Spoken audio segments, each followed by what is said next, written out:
ব্যর্থতার চরম শিখরে বাংলাদেশ দল। বাংলাদেশকে 3 উইকেটে হারিয়েছে জিম্বাবুয়ে ক্রিকেট টিম। একদিন হাতে রেখেই জিতে গেল তারা। টস জিতে ব্যাটিংয়ের সিদ্ধান্ত নিয়েছিল বাংলাদেশ দল।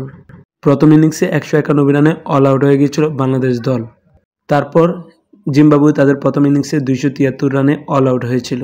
দ্বিতীয় ইনিংসে ব্যাট করতে নামে বাংলাদেশ দল 255 রানে অল আউট হয়ে যায় আবার। বাংলাদেশ দল জিম্বাবুয়েকে 174 রানে টার্গেট দেয়। জিম্বাবুয়ে এই টার্গেট 7 উইকেট হারিয়ে জিতে নেয়।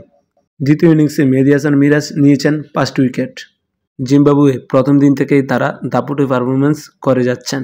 বিপরীতে বাংলাদেশ দলের বেহাল দশা। দিন দিন বাংলাদেশ দলের পারফরমেন্স একদম বাজে হচ্ছে। মাঠের ভিতরের পারফরমেন্স থেকে মাঠের বাইরের সমালোচনাই বেশি শোনা যায় এই দলকে নিয়ে।